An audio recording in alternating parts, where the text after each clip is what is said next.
The first thing I noticed was the hospital bracelet. It was tight on my wrist, still damp like it had been snapped on fast. White plastic, black text, a barcode. I stared at it while the elevator dropped in silence. T, low, woo. My hands were shaking, but not from fear yet. More like my brain was trying to catch up, because I hadn't been to a hospital. I hadn't checked in anywhere. I hadn't even left the wedding venue since midnight. And yet the bracelet was real, cutting into my skin. I lifted my wrist closer to the elevator light and read it again, slower. Nova Merce. Daub. My date of birth. Allergies. Account. Pending authorization. My name is Ava Mercer. I'm 33. I work in pharmacy compliance for a large hospital network. My job is risk management. Verify, document, track access, close loopholes. So when I saw a hospital bracelet with my name and a pending authorization tag, my brain searched for the simplest explanation. Someone made a mistake, but the bracelet didn't look mistaken. It looked freshly printed. The elevator doors opened into the hotel lobby. Cold air, sharp cleaning scent, quiet morning lighting that makes everything feel too bright. A man in a navy blazer stepped toward me. "Miss Mercer?" he asked, calm like this was routine. "Yes," I said. He glanced at my wrist. "Thank you for coming down. Your family asked for you. Magnolia Ballroom. My family. Of course." My phone buzzed inside my clutch. Once, twice, then again. I looked down. Bank alert. Unusual authorization request. Amount. $92,500. Merchant. Coastal Med Transport Services. Status. Pending approval. I didn't blink. I didn't breathe. My eyes locked onto two words. Pending approval. My finger hovered over the screen. I didn't tap approve. I didn't tap deny. I just stood there in a pale bridesmaid dress I hated, staring at a number that could wipe out everything I'd built. 92,500. My down payment fund was 86. My emergency fund was 8. Together, 94. So if $92,500 was pending, that meant someone wasn't taking some. They were going for nearly all of it. "Ava?" the concierge prompted gently. The man in the blazer said, "Your mother said you'd understand. She said you work in healthcare." That phrase hit like a switch. They weren't panicking. They were using my identity as leverage. I tightened my grip on the phone. "Where did this bracelet come from?" I asked. "It was brought up from the ambulance team," he said. "They said you were listed as the responsible party." "Responsible party for who?" I asked. He hesitated. "Your sister." "The bride." "My sister. Sienna." The last time I'd seen her, she was laughing under fairy lights with a champagne flute and a ring that looked too expensive for a simple wedding. I looked down again. Patient. Ava Merce. Not Sienna. Me. I opened the alert details. This request wasn't from a hospital. It was from Coastal Med Transport Services private medical transport. The kind that expects pre-authorization because they don't want problems later. I swallowed hard. Then the second alert slid onto my screen. Safe deposit box access log. Box number 214. Location. Northgate Credit Union. Access. Authorized cosigner. Time. 2:18 a.m. My stomach dropped. I knew that box number. Box 214 was mine. Passport. Birth certificate. License documents. The papers I kept away from family emergencies. And I hadn't opened box 214 at 2:18 a.m. I'd been in my room at 2:18 a.m., washing glitter off my skin and trying to sleep. So someone else opened it. Someone with cosigner access. Someone I had trusted years ago because I believed the phrase, "just in case of emergencies." My mother. I turned my phone screen off and slipped it back into my clutch. The man in the blazer started toward the ballroom hallway. I followed, my steps quiet on thick carpet, my mind building a timeline like it always does. At the end of the hall, I heard voices, not screaming, just urgent talking, layered over each other. The Magnolia Ballroom doors were half open. I could see my mother through the gap-straight posture, hands moving like she was directing a scene. I took one breath, then I pushed the door open. The room went quiet. Heads turned. My mother, Claudia, stood near the buffet in a pale blue wrap dress that made her look soft and harmless. Hair perfect, makeup untouched. My father sat by the windows, hands folded, calm as a person watching someone else's problem. And in the center, seated like she'd been placed there, was my sister, Sienna. No veil, hair messy, eyes red. She didn't look in danger. She looked like someone waiting for a cue. She glanced at me and flinched slightly. My mother stepped forward with practiced relief. "Oh, honey," she said, voice trembling. "Thank God." I didn't hug her. I held up my wrist. "What is this?" I asked. My mother's eyes flicked to the bracelet, then away. "We didn't have time to explain," she said softly. It was scary. My father without standing. "Sit down, Ava." I stayed where I was. Sienna's new husband, Graham, stood behind her chair with his hands on the backrest. Suit jacket off, tie loose. He looked tired. He did not look surprised to see the bracelet. My mother clasped her hands. Sienna didn't feel well after the reception. She got dizzy. She stopped and chose a softer phrase. She nearly collapsed. I kept my voice even. "So you called transport?" "Yes," my mother said quickly, "and they insisted on an authorization. Just a precaution." "Why is the bracelet in my name?" I asked. My mother hesitated. Sienna spoke before she could. "Because Mom said you'd handle it," she said quietly. I stared at her. She wouldn't meet my eyes. My mother stepped closer. Voice low like kindness could erase everything. "Ava, you work with hospitals. You understand. The transport company needed someone stable. Someone reliable. Reliable. That was my role. The one who pays. The one who fixes." My mother reached for my hand. I pulled it back. "We just need you to approve the authorization," she whispered. "The ride is arranged. Your sister is exhausted. We'll straighten it out later." I looked at Sienna. She was sitting upright. Breathing fine, not pale, not fading. So why the urgency? I asked the simplest compliance question in the world. "Where is the medical report?" I said. My mother blinked. "Vitals. Evaluation. Any note?" My father's voice sharpened. "Ava, don't do this. Not now." "Not do what?" I said. "Ask questions?" His jaw tightened. "Childhood," in one expression. My mother exhaled like I was exhausting her. "We don't have paperwork because she didn't go. We stopped it because she felt better, but they still need the authorization because they already dispatched. So no emergency, no evaluation, no report. But a $92,500 charge still pending." This wasn't a mistake. It was a costume. I opened the alert details and scrolled. "Who submitted the request?" I asked. My mother forced a smile. "Probably the company." I tapped further down. "Requested by C. Mercer. Relationship. Authorized representative. C. Mercer." My mother. I lifted my eyes. "You requested it," I said. My mother's smile tightened. My father stood for the first time. "Ava," he said quietly. "Complicated. The word people use when they want you to stop noticing." I stared at the bracelet again. "Account pending authorization." This bracelet wasn't from a hospital. It was from the transport intake system. Printed to look urgent, to make me behave. I lifted my wrist. "This is a prop," I said. My mother's face flashed with anger, then smoothed out. "Excuse me?" "This bracelet is a prop," I repeated. "You put my name on it to rush me." Sienna's hands clenched in her lap. My mother's voice dropped, sweet and sharp. "Careful, Ava." Then my phone buzzed again. Transfer completed. $18,000. From savings to unknown external account. Heat rose up my neck. My mother stared at my face like she was watching a test result. And I knew.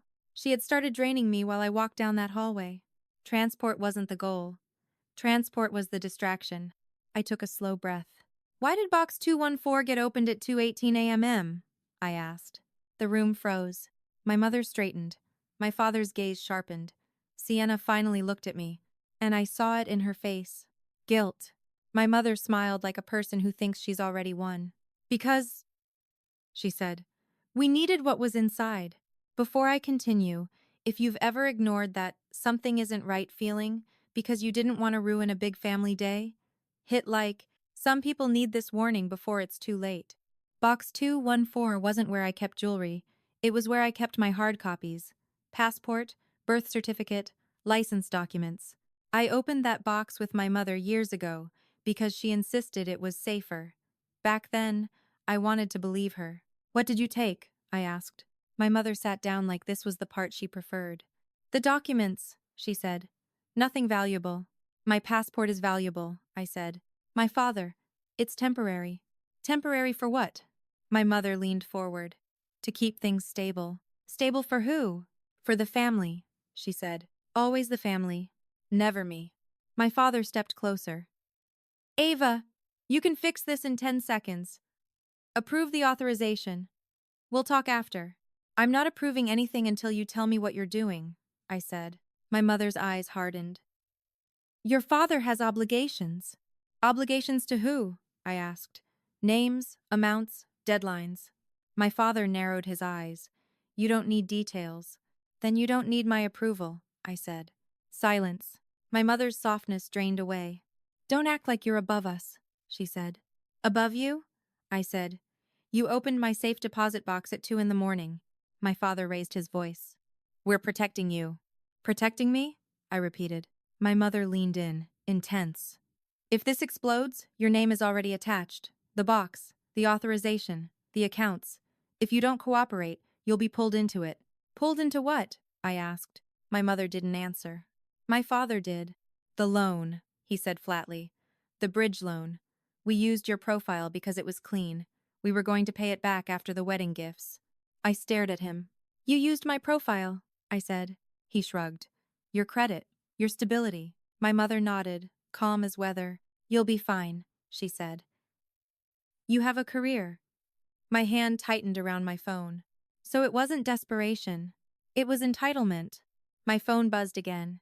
Transfer completed. $7,500. I looked at my mother.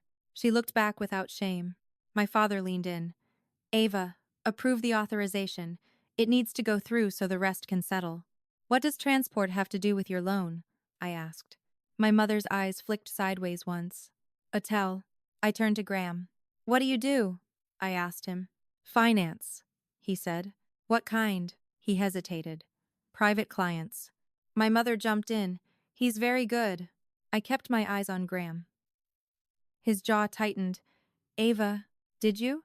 Sienna whispered. Graham. He exhaled slowly. It's not what you think, he said. And that meant it was exactly what I thought. Here's the truth about my family. They don't rush. They engineer. They build a story with the right emotions so you stop thinking. The unwell bride story had everything.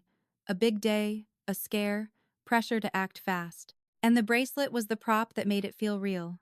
But looking at Sienna now, I could see it. She hadn't nearly collapsed. She played her part. And the authorization wasn't about a ride. It was a clean-looking pathway to move money quickly. I turned to Sienna, softer. Did you actually feel unwell? I asked. She swallowed. Not like that. My mother snapped. Sienna, stop! Sienna flinched, then whispered. Mom said if we didn't do it today, Dad's situation would get loud. Get loud. Another gentle phrase for something ugly. I looked at my father. What's the real problem? He stayed quiet. Graham answered. There are investors, he said. My mother whipped her head toward him. Graham. He kept going. People gave your father money. He promised returns. The timeline slipped. They want it back. So you decided to take mine, I said. It was temporary, he said again. Temporary. Always temporary. My mother stepped toward me. Don't make this a moral lecture. I let out a short laugh. You put a hospital bracelet on my wrist. My father's voice rose. We did what we had to do. And the box? I asked. Why take my documents? My mother's mouth tightened. To ensure you don't do something impulsive, she said. You took my passport to stop me from reporting you, I said. My mother tilted her head. We took it to keep the family intact. That sentence was designed to sound noble. It wasn't. It was control. I felt my mind settle into something clean and focused. I wasn't going to scream. I was going to document. The $92,500 authorization was still pending.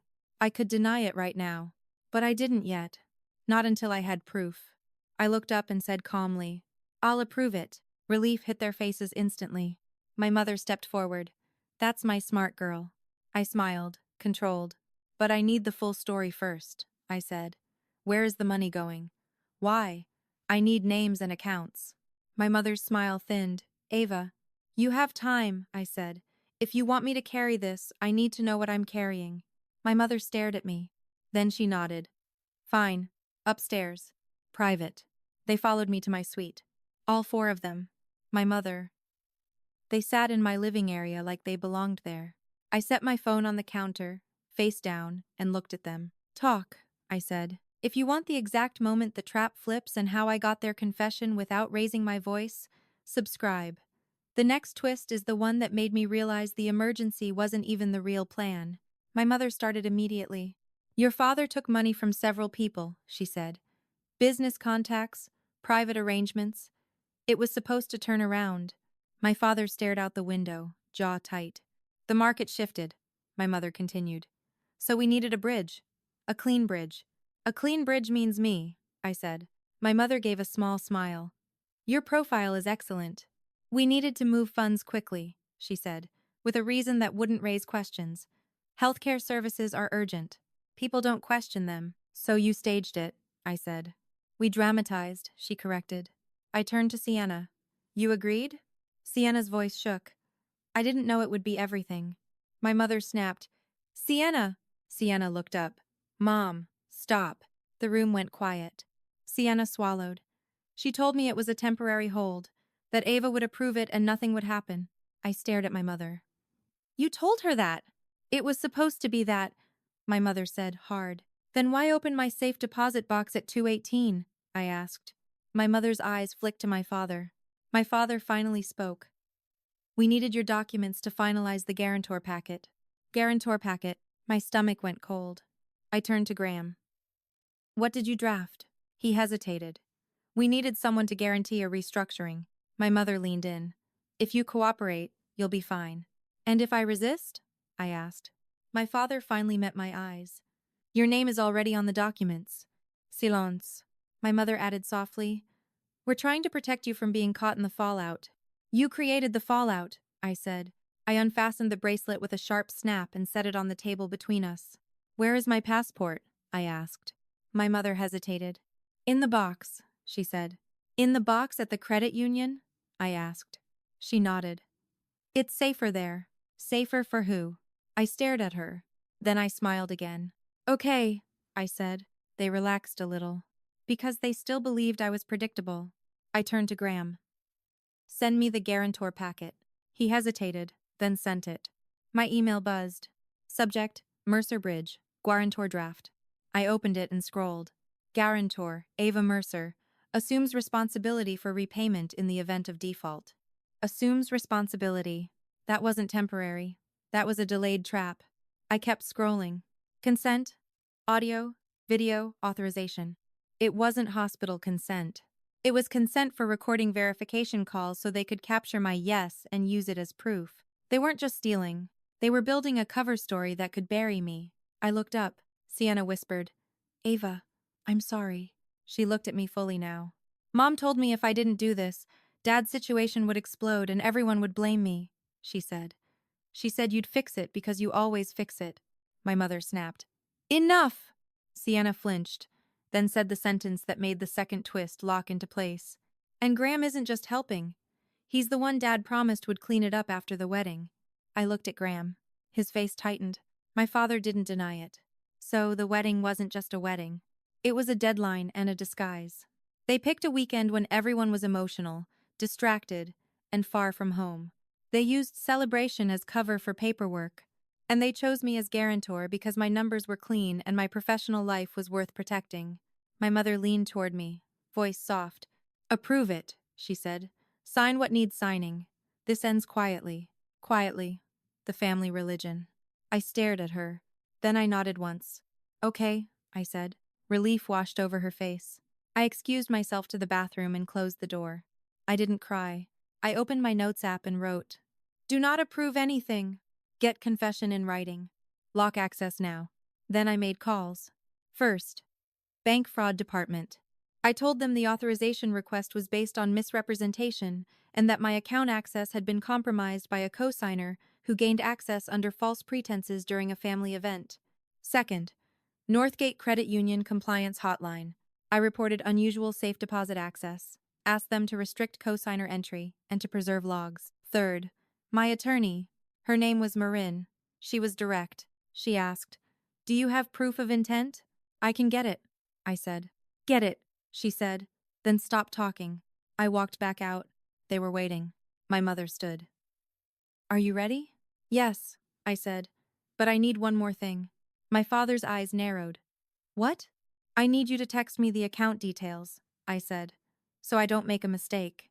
My mother nodded and typed quickly. My phone buzzed. "Approve the Coastal Med authorization. It routes to the holding account. After that, Graham will send the guarantee forms. Don't talk to anyone. We'll return your documents once the bridge closes." There it was. A confession. I screenshot it and forwarded it to Marin. My mother smiled. "Now do it." I opened my bank app in front of them. My thumb hovered. They watched my screen like I was about to rescue them. I waited a beat. Then I tapped deny. The app asked if I was sure. Yes. Authorization denied. My mother's smile vanished. "What did you do?" she hissed. "I did my job," I said. My father stepped forward. "Fix it!" "I can't," I said. My mother's face flushed. "You can. You're authorized." I shook my head. "I'm not authorizing fraud." Then I walked to the suite door and opened it. A hotel security staff member stood there, and beside him a woman in a simple blazer holding a badge. Not loud, not dramatic, professional. She looked into the room. "Claudia Mercer? Robert Mercer?" My mother froze. My father went still. The woman said, calm and clear, "I'm with the State Financial Compliance Unit. We received a report of identity misuse and coercive authorization attempts involving healthcare-adjacent billing." My mother opened her mouth. No words. My father's face went pale. Sienna started crying quietly. Graham stepped back like distance could save him. I looked at my mother and said softly, "You should have taught me to be less precise." No one was dragged through the hallway. No shouting scene. Just a shift. Because real consequences don't need theatrics. They need logs, messages, and paperwork. Over the next weeks, the bank flagged the transfers, froze outgoing activity, and opened a formal fraud case. The credit union restricted cosigner access to Box 214 and preserved the access logs. Marin filed civil action to recover my funds and block the guarantor packet from being processed. Investigators widened the scope because investors meant other complaints. Sienna moved into my apartment for 2 months, not because I forgave her instantly, because she finally said the truth out loud. I didn't know how to say no to them. I understood that. I hated that I understood it. Graham's role unraveled once the email trail surfaced. My parents left voicemails. My mother cycled through hurt, anger, sweetness, back to hurt again like emotion was a code that could unlock me. My father left one message. "I'm sorry you feel this way." He never said he was sorry for what he did. And that's how I knew I did the right thing.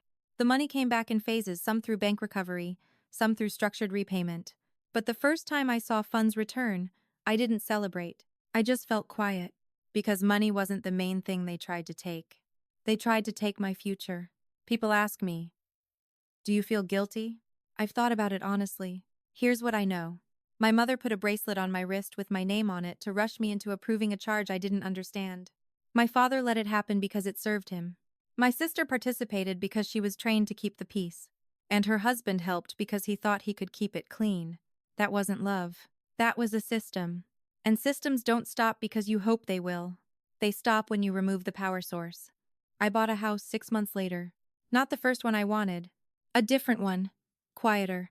Solid. The front door was painted green not because it was symbolic, but because I wanted a color that belonged to no one's story but mine.